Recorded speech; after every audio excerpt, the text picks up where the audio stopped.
নমস্কার, শান্তনু হাজরা বলছি। এখন অন্ধ্রপ্রদেশে রয়েছি, হায়দ্রাবাদে। মূল উদ্দেশ্য হচ্ছে রামোজি রাও ফিল্ম সিটিটাকে একবার দেখার।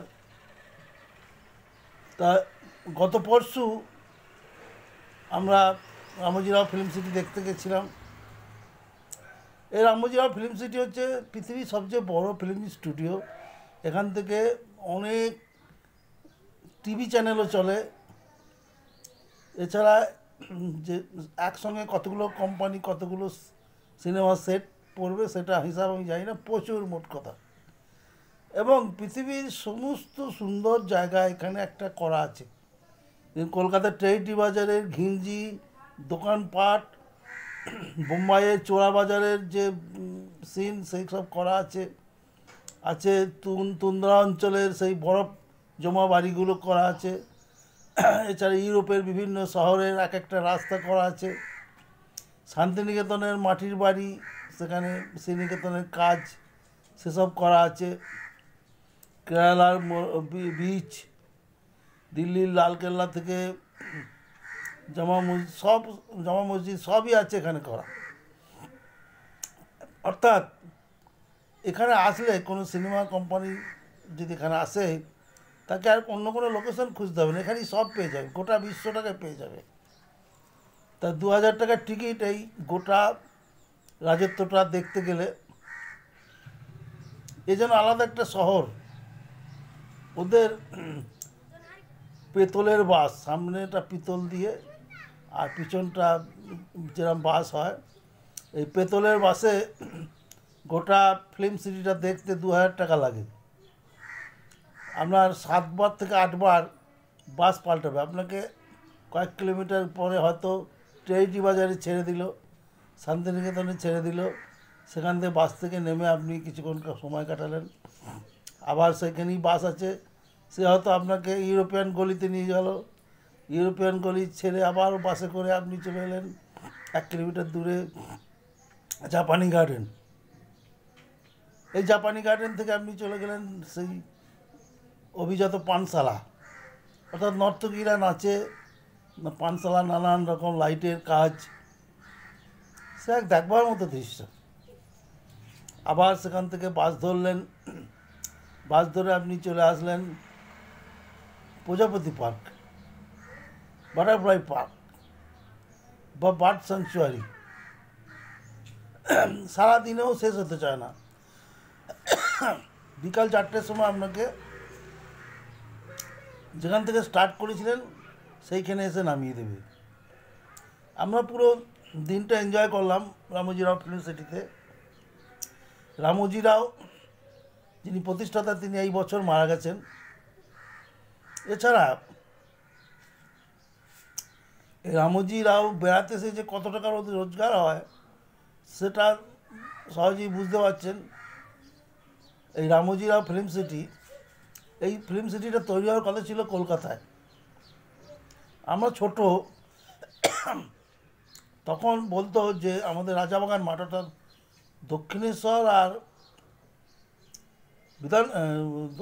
বরানগর স্টেশন রোডের মাঝে যে বিরাট ফাঁকা জায়গা পড়েছিল, সেখানে ওদের 10খানা সার্কাস বসার জায়গা ছিল। বসতো একটা সার্কাস প্রত্যেক বছর, বিশাল খাটাল এলাকা। ওইটা বলতো যে এটা ফিল্ম স্টুডিও হবে, হলিউড হবে। ছোটোবেলায় দেখেছি, তা হলিউড তো হয়নি।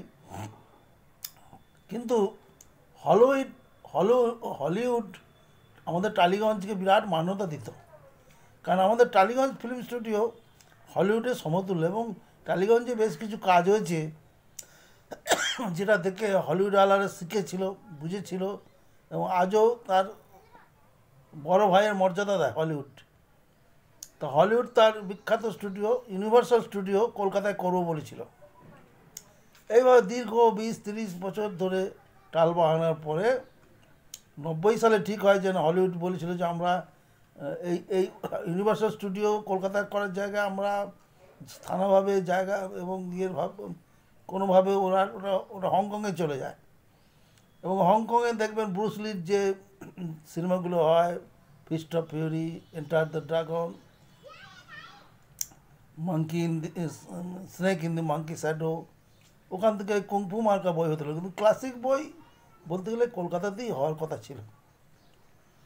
কিন্তু যখন 88 সালে যখন সিদ্ধান্ত হয় যে না, কলকাতা জিনিস কলকাতাকে ফিরিয়ে দিতে হবে, ইউনিভার্সাল স্টুডিও আমরা করবই, যখন হলিউডাররা বিশেষত হয় যে সার্জেন হোক, উনি যখন বললেন না কলকাতাতে করতেই হবে, তখন এখানে বামপন্থীদের সরকার চলছে এবং বামপন্থী সরকারদের মধ্যে কেরালা লবি একটু আপারেন্টে ছিল। তো তারা বলল যে এই বামপন্থী সরকার এখানে আমেরিকান কালচার ঢুকবে, যেভাবেই হোক এটা কলকাতা থেকে অফ করে এটা হায়দ্রাবাদে নিয়ে আসে। আর তখন চন্দ্রবাবু নাইডু হচ্ছে নির্ণায়ক শক্তি, কেন্দ্রের যে সরকার সেই সরকারের নির্ণায়ক শক্তি ছিল। এই জন্য অন্ধ্র সরকার, ভারত সরকার আর ইউনিভার্সাল মানে হলিউড, এদের যৌথ প্রচেষ্টায় পুরো আলাদা একটা শহর তৈরি হয়েছে হায়দ্রাবাদের পাশে, সেকেন্দ্রাবাদে। এই শহর রাতারাতি তৈরি হয়েছে এবং প্রায় 40,000 লোক চাকরি করে এখানে। তাহলে বুঝুন এটা বাংলায় হলে কত মানুষ উপকৃত হতো।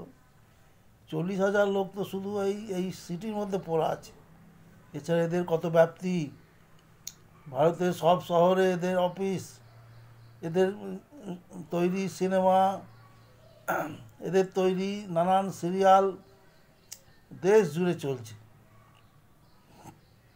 তাই জন্যই আমাদের পূর্বসূরিদেরকে আমাদের গালাগাল দিতে ইচ্ছা করে যে তোমাদের এই খেয়োখির জন্য বাংলা কত বঞ্চিত হয়েছে। তা দেখুন কেমন লাগে, সব বর্ণনাই আমি দিয়ে।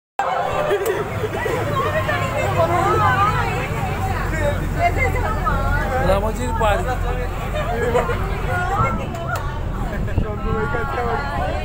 Look at your left hand side. This first one, RRR movie, NTR Mechanical Shed. This one.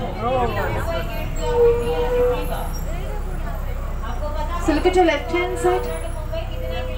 In movies, they will use like a Taj Mahal if it is fully painted white color.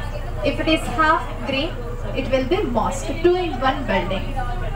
Now look at your front side. There will be a brown wall. Gateway of Mumbai.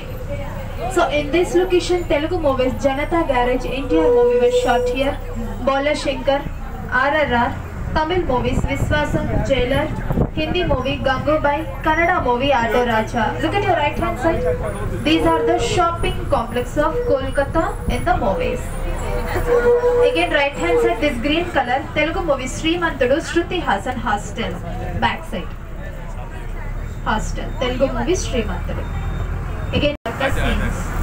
And Telugu movies Gabbar Singh Market Yard, Varsham, Yamadanga NTR fighting scene. In the recent movie Game Changer, one of the bomb blasting scene was shot here. And Pushpa 2 movie, Pushpa song was shot here in this location. And Kannada movie Pogaru.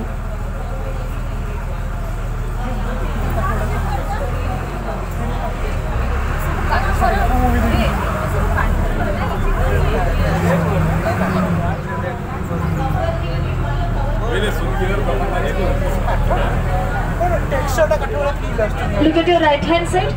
Singham returns, Goa police station, Gabbar Singh police station, Pushpa, Shikawat police station.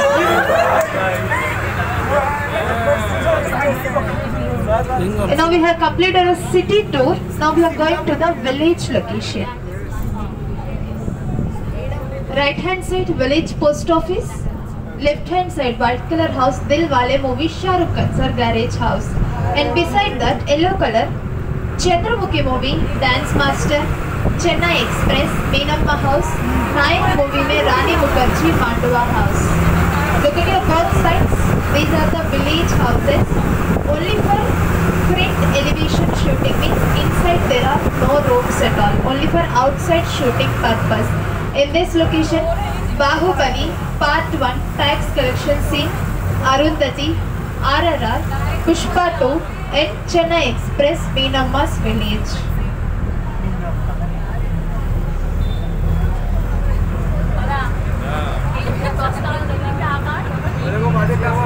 Look at your right hand side. Corporate building, head office of Rajarshi Film City. Opposite to that, ETV Bharat mobile application app available in 24 states, 13 regional languages. Second one, ETV